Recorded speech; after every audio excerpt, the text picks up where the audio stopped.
feeling?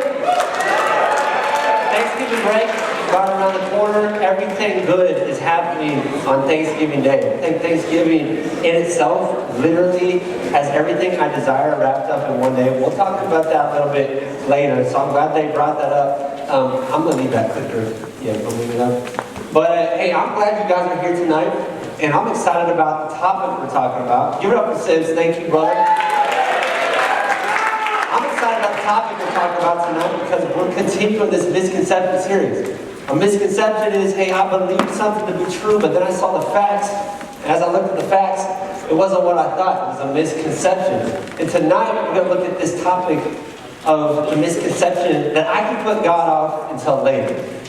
And the reason why I really like this misconception is because this really does relate to every single person in this room. If you're pursuing Christ right now, you've gone all in with your faith, there are probably some areas that we can tend to believe, hey, I can push God off in this specific area until later. If you're not pursuing Christ, you know you've got one foot in, one foot out, haven't gone all in, there's probably a temptation to believe, hey, I can wait until later, and let's push God off until then, right?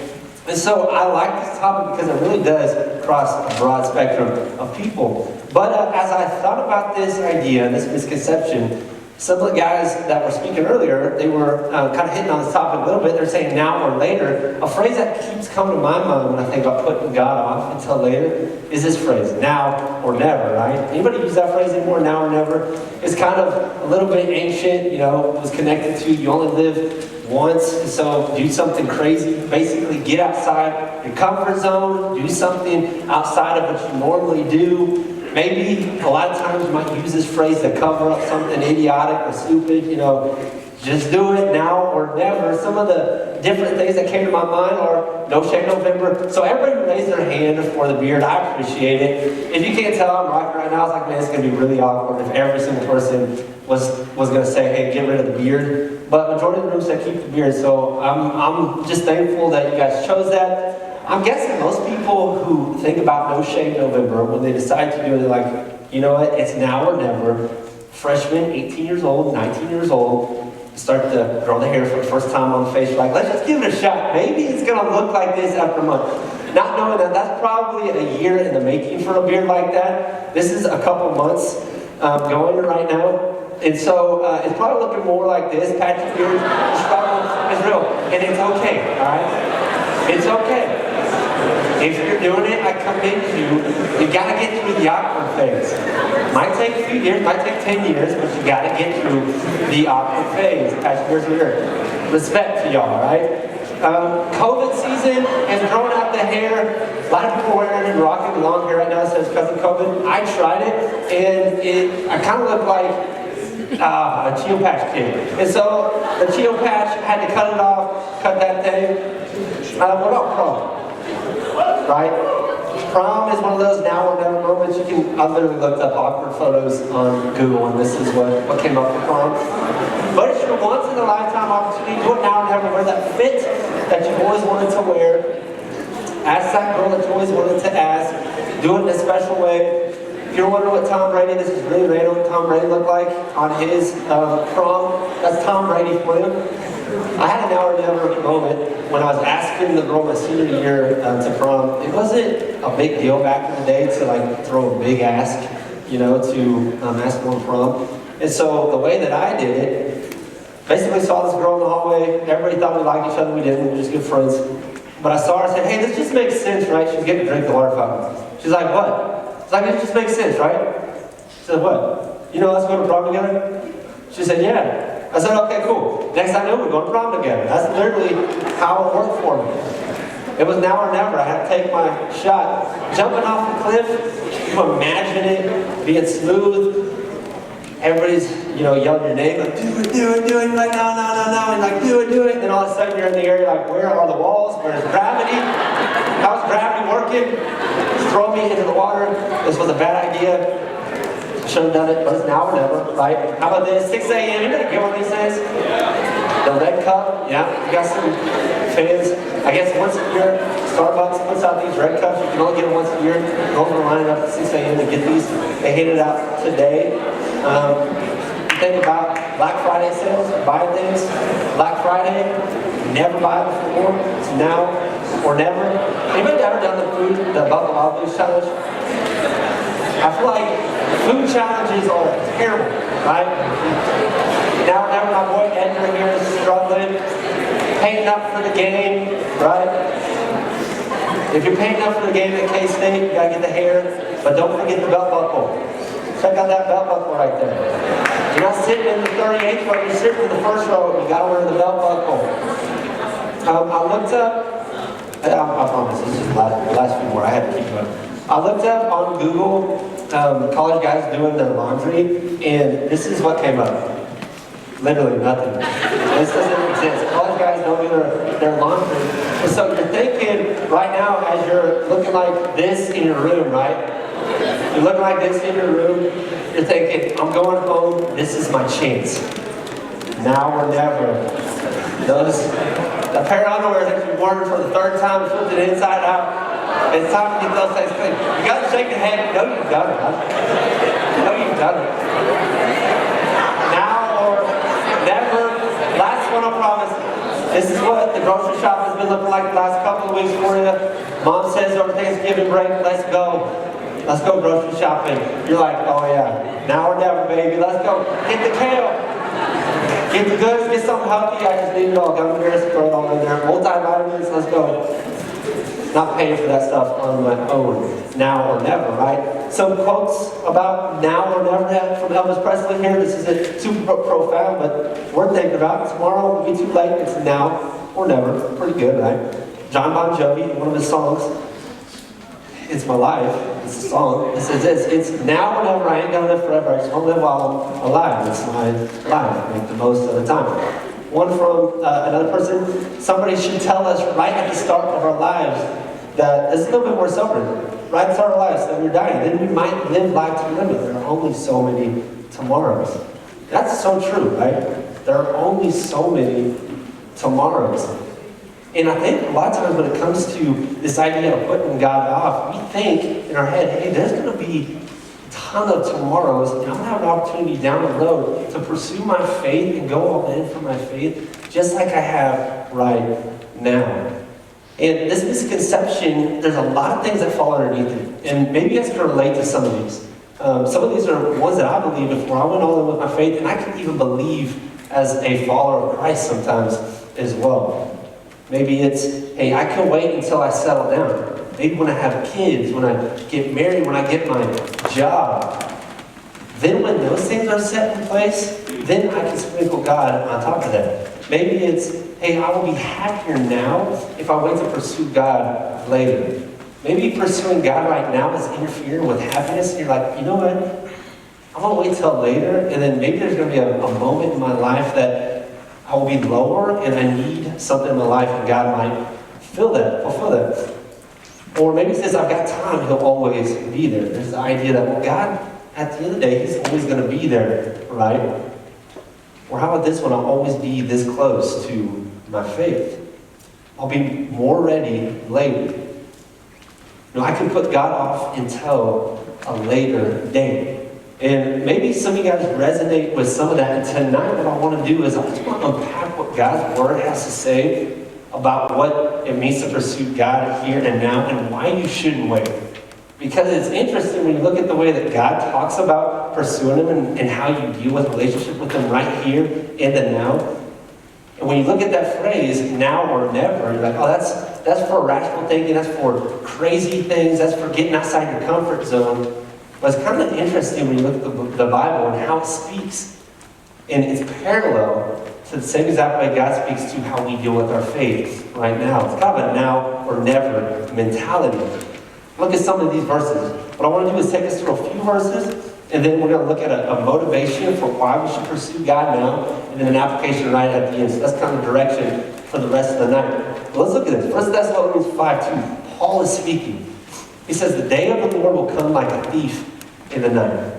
What the heck is he saying? He's saying this. Jesus, He came, He lived on this earth. He was fully man, fully human. He never sinned. And they put Him on a cross, and He paid for sin's penalty. Then He rose from the grave. He's the only man who's ever done it. When he rose from the grave, he created an opportunity for all of us to have a relationship with him. And now that time period, that time frame from when he died until he comes back, he's given us all an opportunity to investigate him, pursue him with the time that we've been given. But he does promise this, that one day he will come back.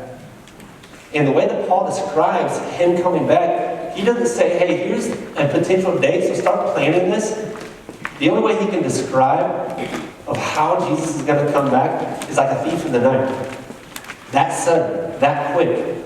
You think if somebody had a household and it was about to get broken into and they knew about it, they probably prepared for it, right?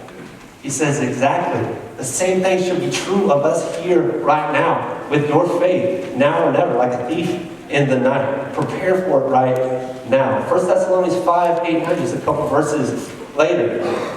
Paul says this is interesting. He says, since you belong to the day, put on faith and love as a breastplate and the hope of salvation as a helmet. What's he saying? Yesterday is gone. You are not a slave to that anymore. You are not in control of it. History is history. Let's learn from it, but you're not a slave to the past. Tomorrow, not guaranteed. Doesn't mean you don't plan. Doesn't mean you don't hope. But you're not guaranteed. What are you in control of? 1 Thessalonians 5, 8, 9, Paul says you are in control of this moment right here, right now. And since that's the case, that's the only thing you're really in control of. Do your best effort to put on faith and love as a breastplate. He's saying your faith and your hope in God is your protection today, in this moment. He says hope of salvation as a helmet. What's going to guard your head? What's going to guard your mind, your thoughts? Is assurance of salvation, eternity with God now and forevermore. So put that on right now. It's now or never with your faith. Matthew 6:34 said, don't worry about tomorrow, for today has enough worries of its own. Like I was saying, it's not that we're not looking to tomorrow, we're not planning, don't have any plans. But to some degree, if we spend all of our time worrying about the future and not focusing on what's right here and right now, how long do we put off what's right here and right now and neglect what's the most important and what's right in front of us? Because the verse right before it says, seek first God. It says, do not worry about tomorrow, seek first God right here, right now or never when it comes to your faith. Luke 12. I'm going to set this up real quick. Luke 12, Jesus is teaching to a group of people. As he's teaching, in the middle of it, he gets interrupted. So it's kind of like a situation like this. So imagine in the midst of this, someone stands up and interrupts me and asks a question. Like, that's pretty unheard of and bold, right? This man steps up and he says, hey, I've got a question for you. I've got an inheritance. My dad just died. This is my future. This is my security. This is my retirement. And the inheritance needs to be split between me and my brother. And so I need to make sure it's split evenly. Jesus, will you make sure that this is getting split evenly? I feel like in the midst of that, somebody asked me that question, like, hey, meet me after this. Let's talk about that. But Jesus actually uses that. He leverages it. And he points to a greater need than his retirement, than his inheritance. And what happens is this. He starts telling him a story. He says, okay, imagine a man goes out and he throws seed onto a field. He's a farmer and it produces a crop, an unbelievable crop. This crop is so unbelievable that eventually it gets to the point where he could retire off of it. And here's the man's response in the story that Jesus is telling. He says, and I'll say to myself, you have plenty of good things laid up for many years. Take life easy, eat, drink, be merry. Put off everything else. Eat, drink, be merry, live life easy. And Jesus' response to this man is this. Luke 12:20, but God said to him, you fool, this very night your life will be demanded of you. It says now or never. It says you're so focused on your inheritance, living life easy, that you miss the main point of the here and the now. Luke 12:21, this is how it will be with anyone who stores up things for himself but is not rich towards God. The response, you fool. Is it you fool? You miss it. The person who's rich towards God right here, right now, choosing to pursue him in a relationship, getting to know him deeper right here, right now, is a way that God speaks about pursuing him in his order. The Bible speaks in present participles, which I'm not going to grammar class here on y'all, but what this means is, if you type this in Google, literally it says illustration, water flowing continuously. It's like, oh, that's actually a really good illustration. Present participle means that it's going on continuously. The verbs, the action words that are talked about in the Bible when it comes to pursuing God are present tense. They're not about the past, they're not about the future, they're about right here, they're about right now. And so, I think this is going to turn it off, Sims. Sims? No, battery did it.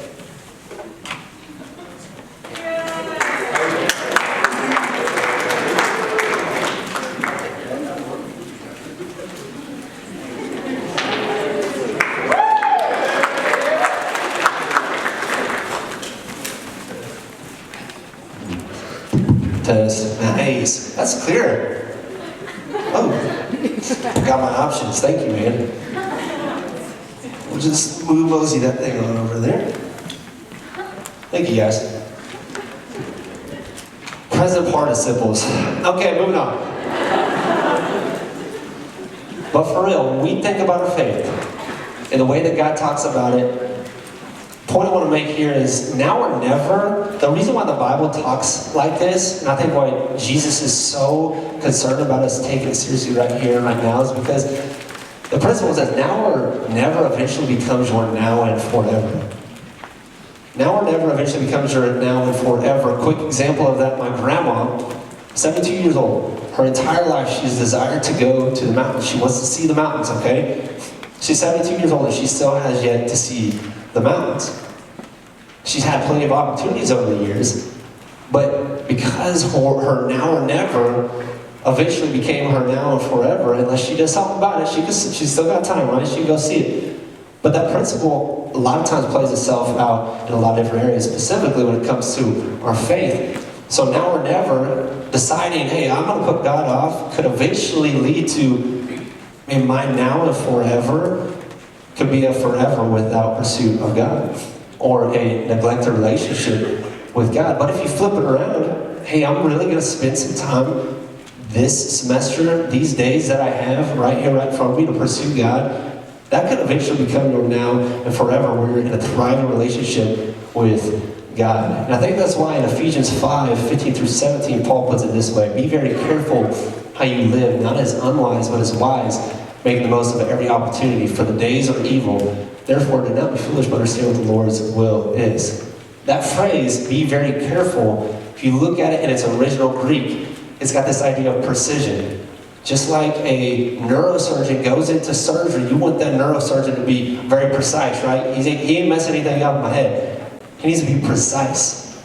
Paul says, and uses the same terminology for you and how you handle your time. You need to be a neurosurgeon with how you use your time. Because now is all that we have, and our now or never eventually becomes your now and forever. And so the question, what's in it for me? If you're on the side of things where you're like, okay, I'm probably putting God off right now, what is in it for me to decide to follow Jesus right now? If you are pursuing Christ and you look at some of the different areas of your life, you know you're putting them off in certain areas, relationships, finances, personal devotion to Him in the morning, the mission of God, living for God to make an impact on other people, but you're putting that off, you're probably asking that question too. What's in it for me? And I think the point I'll make tonight on a motivation level is that everything you ever want, desire, and need is with God now and forever. When God originally made us, He made us to be in a relationship with Him. And our deepest wants, our deepest desires and needs were fully met consistently 100% of the time when we're in a perfect relationship with Him. Can you imagine that? Every need, every desire, every aspiration that you have fully, consistently 100% of the time being met. In a relationship with God, when it was originally made, that's how God provided for us. We decided to break away from that.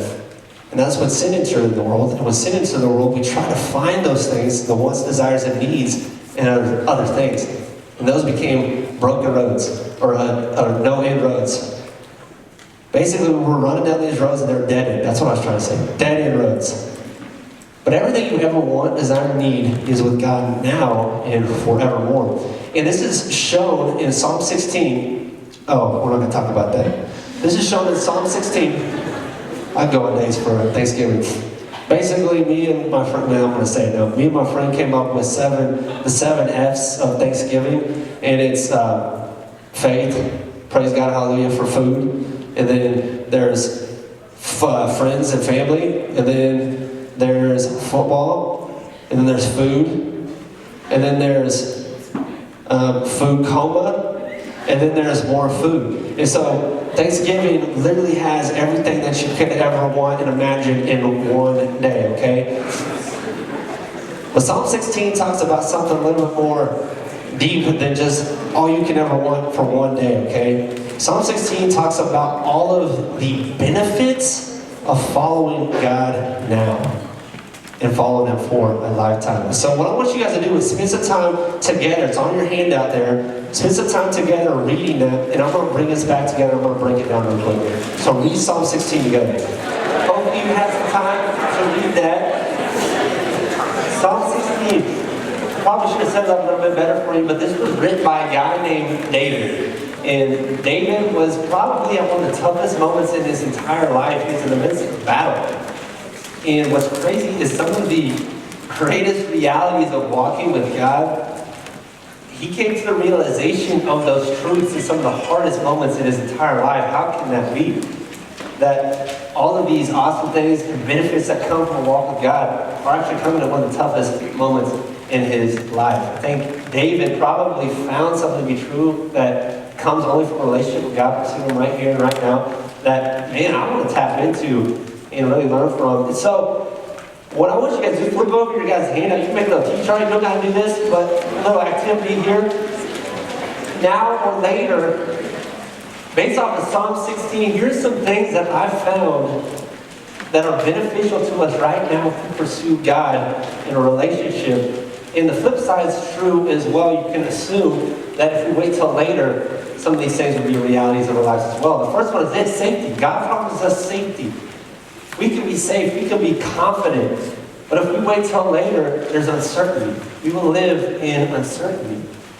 The second one is this: if I pursue God now, give Him everything I have now, every good thing will be given to me, and over time, those good things will just keep getting better and better. Not that life is going to be easy, but that the meaning of the relationship with God will be so fulfilling that it beats anything that life throws at me. But if I wait till later, I'm going to never have enough. It is always going to be that constant rotation of never having enough. If I pursue God now, based off of Psalm 16, then those people in David's mindset are heroes. They're people who are selfless. They live for other people. They do good to others. They improve communities. They bring hope to broken people. But if we wait till later, in that time frame, the amount that we're waiting might be self-focused and selfish. And at the end of the day, that's destructive living. You might not see that till 40, 50 years old, some of the destruction that comes from a self-focused, selfish life. If we pursue Him now, our joy will increase, says Psalm 16. We will have ever-increasing joys. And keep in mind, He's at one of the hardest points in His entire life. In the midst of war, things are coming at Him. Death is at His near, or right at His back door. Yet He's saying, my joy is increasing.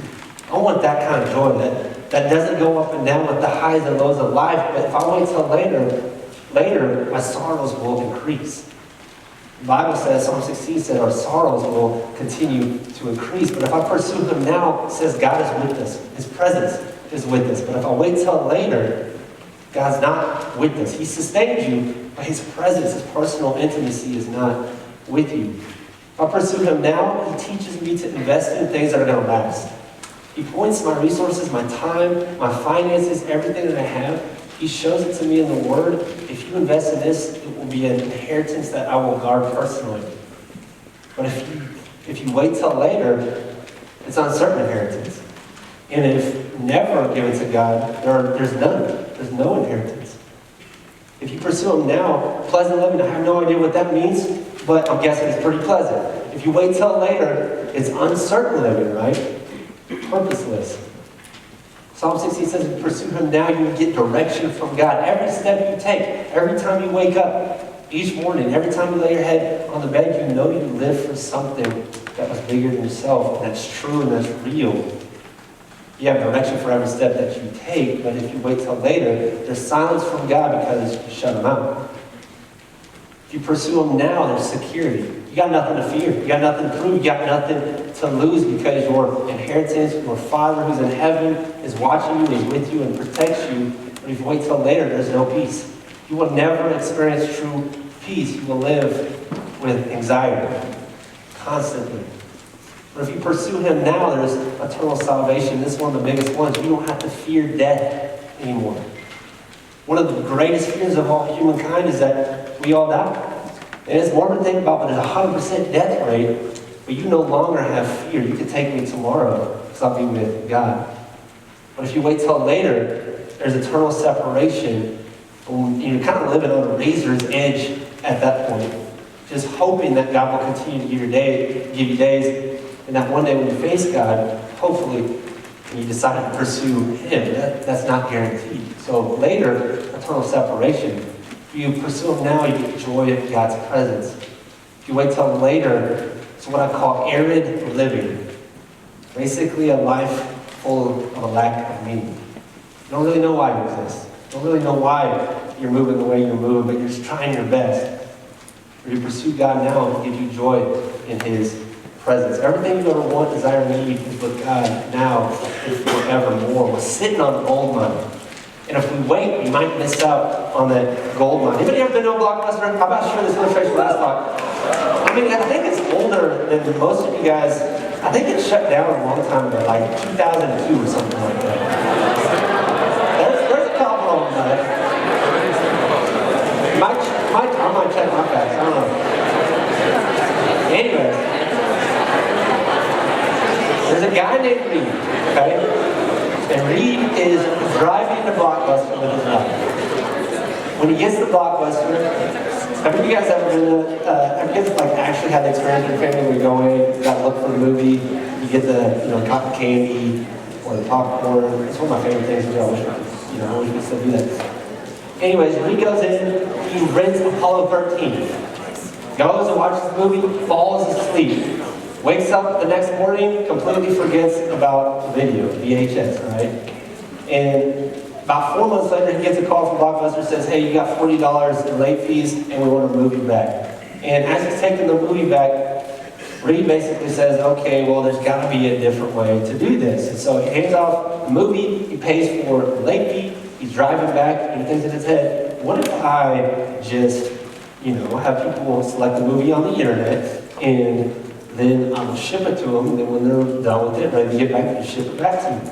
And so he brought this idea to Blockbuster and threw it on their radar. And Blockbuster was like, hey, we're kind of increasing at a rapid rate right now. We don't need any new ideas. We think we've got the corner market when it comes to just videos and in the movie rental industry right now. And so we're good. And Reed Hastings was like, what's up? You know what?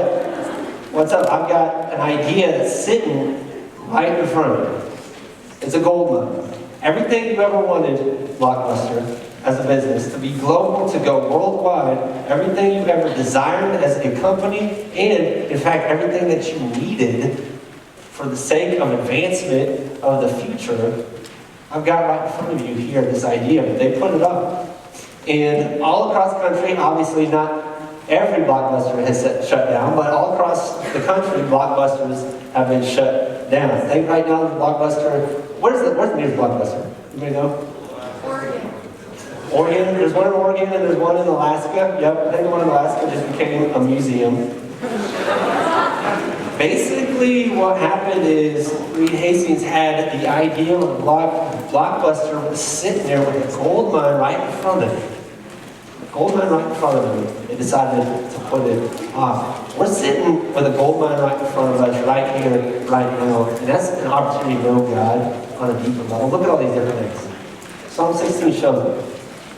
All these different things God offers us right here, right now, in this moment. And it's our opportunity or our job to take that and run with it And how we decide to use this information will determine the type of living that we'll have, right?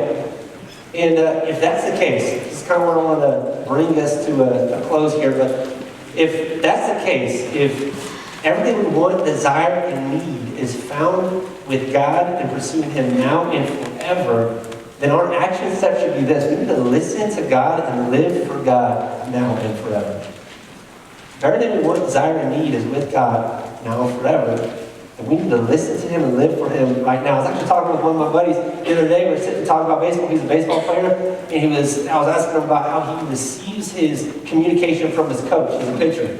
And I was like, how do you know if you trust the coach and the call that he makes? And he's like, well, I don't, you throw the pitch. I was like, it's literally that simple, right? That's how you know if you trust the coach. He communicates to the catcher communicates to you. You either give him the yes or you give him the no, based on whether or not you trust that call. The same thing is true when it comes to listening to God. I really think it is that simple, going all in with Him and trusting Him right here, right now. Is listening to Him, do I hear Him? Do I hear what the coach is trying to say? And then when I get the message, am I waving it off or am I throwing the pitch that God has called me to throw with this specific area of my life? But I think a bigger question a lot of times we're asking is, how do I know if I'm putting God off or not? I don't know if I'm doing that. I think it simply comes back to this, asking the question, going down this T-chart, Psalm 16, which one do you relate with more? What side do you fall on? I think that will show you whether or not you're actually listening and trusting God right here in this moment. Do you constantly feel like you're kind of living in God's safety, or do you always feel like life is uncertain? Do you really feel like God is giving you every good thing in a continuous way, is showing you that more and more with each day, or do you always feel like you never have enough? Do you feel like you're living a sacrificial, heroic life, really to build up and benefit other people, specifically spiritually? Are you helping them to know who Christ is? Are you helping them to establish themselves in walking with God? Or does your life tend to be more on the self-centered, self-focused side of things? You can go down the entire list and ask those same exact questions. And I would encourage you guys to do that. Spend some time doing a self-inventory of this. And if you truly and honestly do that, it will help you to figure out, and am I listening to God, or am I putting Him off until later? Makes me think of sports. Here's a picture of me in high school, a couple pictures, and these are on really famous walls, okay, in Wellington, Kansas. It's my mom's basement. And basically, one of the games, I had an opportunity to kind of solidify a win for our team. And it came down to whether or not I listened to my coach or not. And it was actually this game here on y'all's right. It was versus Cheney. It was the first game of the playoffs. And we were kind of moving down the field at this point. We got to about the 10-yard line. We're in the red zone. We're only up by 14, or only up by 7 at that point. And so it was a pretty close game. So it's a crucial drive. First down, snap it. We get to about the 2-yard line. Hand the ball off, get to the 2-yard line. We run the quarterback sneak the second play. So second down, quarterback sneak, get stuffed. Third down, run the quarterback sneak, get stuffed. Fourth down, coach is calling me over to the sideline, and I'm like waving him off. I'm like, no, coach, we got this. I've got the call. I've got the call. I've got the call. And he's like waving me over. He's like, no, I've got the call. I can see the field. He's yelling at me. And I go to my huddle. I'm like, okay, quarterback sneak. Same exact play. We're getting this sucker in, okay? Quarterback sneak, on 2. So get down underneath the center. Blue 246, blue 246. Hut. Like a ping pong ball, right, left, boom, smashed by a middle linebacker. Did not get it. Walk over to the sideline. The coach is just furious. He is furious. Just red veins, like in places I didn't know veins existed. Like, it was just nasty. It was one of those things you just don't talk to the coach at that point. And they ended up going down to scoring, kicking a field goal after it, or going for 2 after it. They won the game. We lost because of that moment. I'm just kidding. We didn't lose. We actually won by like 3 touchdowns. But because of that moment, there was actually something that happened. He told me when I came off to the sideline, he looked at me, he said, hey, I saw the whole field. Your brother, I have one brother who's a wide receiver, he said, your brother, nobody was on him. You were so focused on what you were wanting to do in that moment that you couldn't see that your brother was wide open. He said, you know what, as well, that was the touchdown that could have got him the tie for the most touchdown receptions in Wellington High School football. Not super impressive, but that could have been the touchdown that got him for him. I missed a very big opportunity for my brother in that moment just because I was so locked in, I was so focused. I decided to put my coach off. I didn't want to listen to him, I didn't want to play. And the reality is this: when we don't listen to the coach, there are costs. When we don't listen to God, there are costs. But when we do listen to Him, there are an eternal benefit and reward as well. So listening to God and living for God now and forever is crucial if we want to live for God and His purposes. So one of the things I want to do is welcome up one of my buddies, and he's going to kind of share a little bit about what this looked like for him. And he's got a nice beard for November. And so welcome up Corey. Give it up for him. Thanks, Jordan. Hey, like Jordan said, my name is Corey. I'm a senior here. Guys, I just want to tell you how procrastinating God in my life has really affected me in my walk with God. So, kick it back 2 years ago, it was my sophomore year. I'm living off campus with a couple goons in a relationship that I just put everything in. I was shared the gospel my freshman year over SMC, and I really understood my freshman year that Christ would actually die for me, and there was nothing I could do to get into heaven. So what I decided to do then was actually just start pursuing God a little bit more and just doing all the right things. So I was going to Bible studies, I was praying a little bit more, and then I was reading my Bible more, and I was giving God things in my life my sophomore year, and I was like just giving Him open hands. But as I kept maturing and kept reading my Bible, I realized that I was actually holding off on God for a little bit. I was actually taking areas of my life where I was actually just keeping close to me and saying, hey God, not now, I'll do this later. I'll figure it out later. I'll give you that area of my life later when it actually matters. Roll into second semester, my sophomore year, still living off campus. That relationship that I was in, that actually ended right before COVID. And that really just took something out of me. That brought a lot of frustration, a lot of pain, suffering, and actually just affected how I viewed God. So as I was dealing with all this pain, all this suffering, I remember just being back in KC and being just so down, and I was like, hey God, I'm not doing good right now. I'm actually going to find happiness in this world and focus on myself and do what I want to do instead of do what you have for me. So that then and there, I decided to live for Corey. I decided to do whatever Corey decided he wanted to do. And after that sophomore year, I decided to go do an internship out in Colorado and just live for myself. Just do whatever I wanted to do. And just lived in total sin my summer after my sophomore year. So after living this summer completely in sin, coming back to junior year, I was actually introduced to God again. God would put Himself back on the table. So what happened was, I was like, man, I'm living in sin, but God's also here. So what I decided to do is just live this in and out kind of life, on this fence life. I was just like, hey God, I'll give you this. I'll go to Bible study, talk about faith, just do that with a bunch of other Christians, pray a little bit. But you know what? On Thursday through Saturday, I'm going to live for me. I'm going to do whatever Corey wants to do, because I was just in pain. I was still confused and still broken from this relationship that just ended. So I decided junior year, I was going to live this half in, half out life. Just struggling to just find a purpose and just live a good life. So winter rolled around, and I went to SMC, and God just really showed me at SMC as well, like, hey Corey, you're living this life, and you're broken, and you need me, and you need me now. So stop putting me off, stop living this double life, you need me now. So after I come out of SMC, I realized hey, God is a God that deserves me now, and He deserves all of me. Not just parts of me like I was given in the past, but He deserves every decision that I make, and He'd be at the center of every decision that I make. So I was at the DERB, second semester, new DERB. It was weird because we had we actually sat down second semester last year, so it was really cool. Sitting down with a buddy, and we're just having a simple talk about faith. Nothing special or anything like that, but we're just talking about faith, talking about what it looks like. And he just simply shared this simple verse that just stuck with me. It's Luke 14:33. It says, in the same way, those of you who do not give up everything you have for me cannot be my disciples.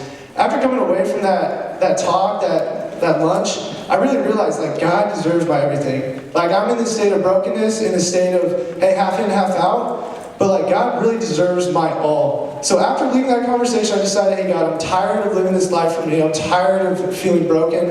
I'm gonna give you everything. And that decision right there, I just decided to stop living this double life, get in all my faith. And after that decision, I actually truly understood to have what it takes to have a genuine walk with God.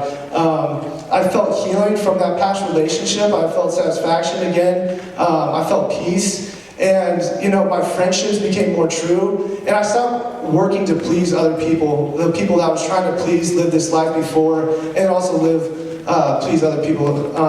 So I just lived this one life. And yeah, so the one regret I really have from my college career is putting off God. It's putting off God to the last minute. And I just encourage you guys all just to, you know, make God now. So thank you guys. Welcome back up, Jordan.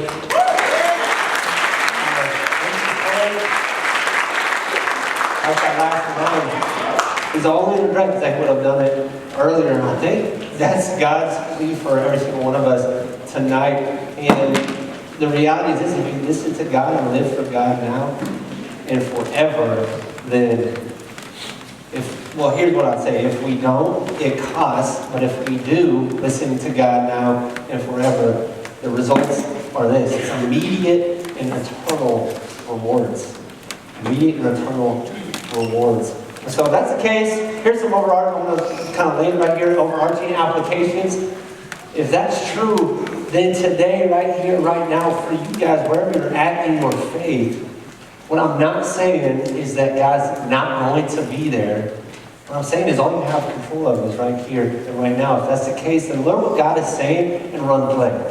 Learn what God is saying and run the play. What is the coach saying? Run the play that the coach is saying. The second thing I would say is this: start separating from sin. There's some hurt, some broken vessels that we're running to find life, and some harmful things that we're giving our lives to. If you want to experience God, separate from that and turn to Him. I think another one is engage with God on a regular. Engage with God on a regular. It's not just running from things, but it's running to God. Not running from, not just running from, but it's running from and running to God.